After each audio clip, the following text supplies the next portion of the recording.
Ruler School is brought to you by Odyssey Games, where you can go to get singles for all your Force of Will and other trading card games, as well as these amazing patrons.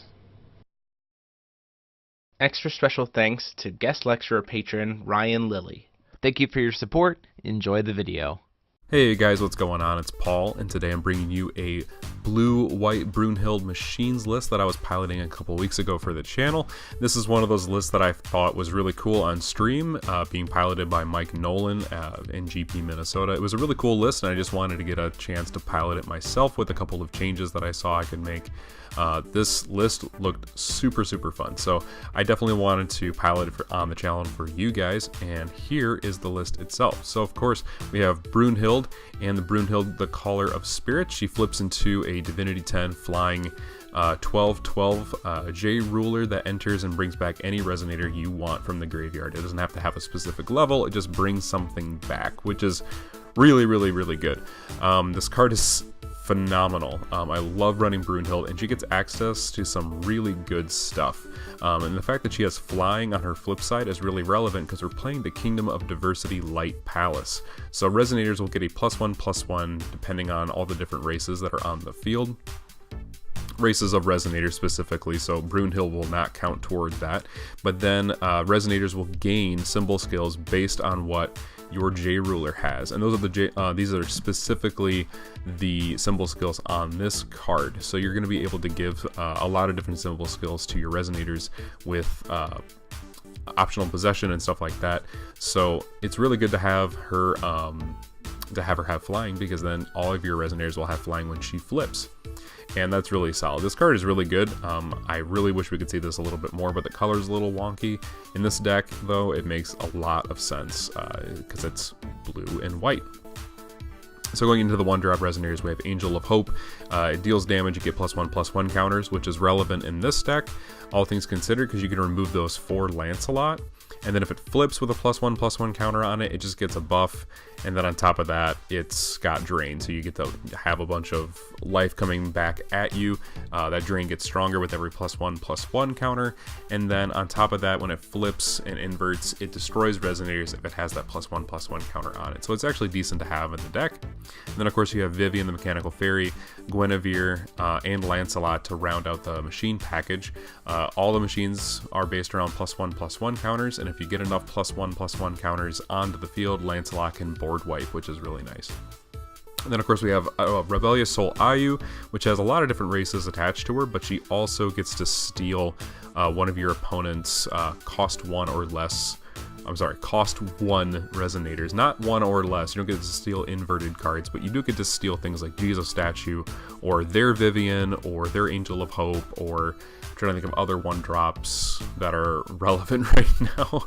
But she can steal any of them, and then she has flying as well. So she is really good at changing the state of your opponent's board, but then on top of that, she steals their resonator, and that race on their resonator adds to what you're doing with the deck, which is really cool. So I think Ayu is actually really solid in this deck. But then we also have Mephistopheles, which inverts and shuts off your opponent's enter effects, which is really cool. But I really like the front side here because it makes J resonators your opponent controls enter the field rested. So if they want to J activate and go into their J ruler and start doing fun things with that, it actually comes in rested, which gives you the opportunity to kill it with your own resonators, or to just slow them down in general, which is really nice for a more mid-rangey style of deck that this is.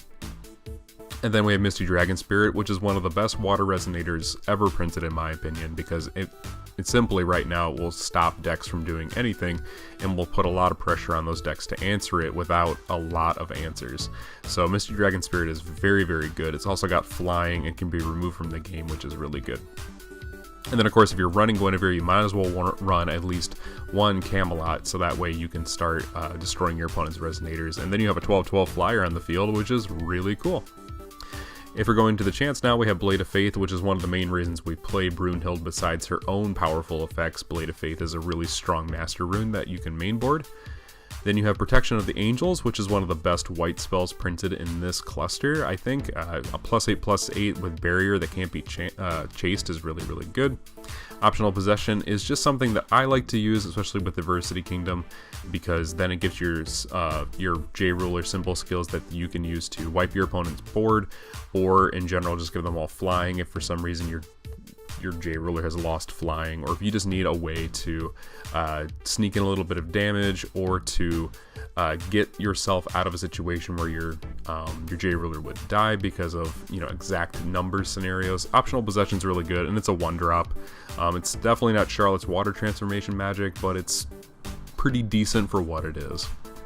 And then of course 2 Mystery Box, which I might take this down to 1 because I am running a lot of different chants, and the chants are actually pretty darn good. And Mystery Box is great, but only if you see a lot of chants early game, because you have a really good chance of whiffing, which I think is actually in the feature match. I whiff pretty hard on the Mystery Box play. Let's get into the runes real quick. I play 1 Diverse Evolution because I'm playing a lot of different kinds of races amongst my Resonators. I play an Invitation over Sand Awakening like Mike Nolan because I like bringing stuff into my hand that can be problematic for my opponent, things like Misty Dragon Spirit or Mephistopheles, and I thought that was a really good compromise for me if I needed to fix my hand because I wasn't getting the right stones. An Invitation is really good for that. Play another Mystery Box because it's a really good rune, so you should probably be playing it. Odin's Judgment is the other reason to play Brunhild, because it's just another board wipe that you have complete access to for 3 will. And then Whispers of an Angel, this is okay. It is a little bit extra card draw in general, and it does give you that extra 800 life, so you're basically playing with 4800 life for sure. But if you have the Angel of Hope on the field, then you get an extra +1/+1 counter for this, so it's okay. I don't know if I actually need this in the deck so much, as it's just really nice to have an extra card. And then Magic Stones are basically just 4 Dramaturgy, 4 Omniscience, a Light, and a Water. I would probably go for 2 Water Magic Stones over the other Light Magic Stone because the deck is pretty heavy on blue. And then Omniscience just takes care of anything that you need chant-wise. So this is an okay white stone, and you just need the 1 colorless to produce any color that you need. So this is totally fine at 4. Again, I don't know if you need the Light Magic Stone or not, but it was okay. It was decent in terms of the way that the stone calls worked out.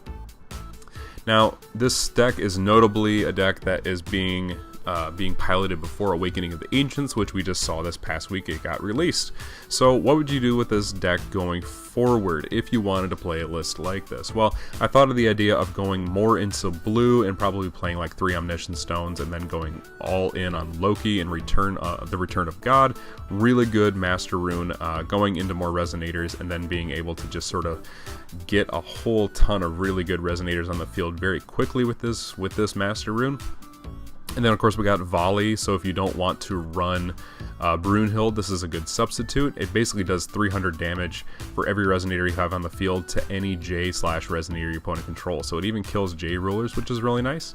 We have the classic Skyfall as a way of making your opponent lose some tempo a little bit, so this is okay.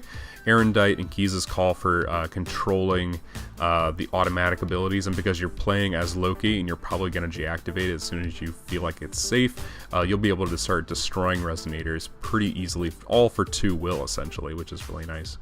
You do have Garmhelm and Mosasaurus if you really want to go more Wombo combo-y, and then at that point I think you might even want to just consider dropping the white, because even though Diversity Town is really good, having consistency for Garmhelm and for Mosasaurus I think is a little bit more important. So these are all your different options. There might not even be all the options in this little chunk of the video, but if you have others, list them down in the comment section down below for those players who want to maybe play this deck. And if you like the deck, let us know down there in the comment section as well. Like, comment, and subscribe, share around so people can play Force of Will with different decks and have a lot of fun. And of course, this has been Paul. I'll talk to you later.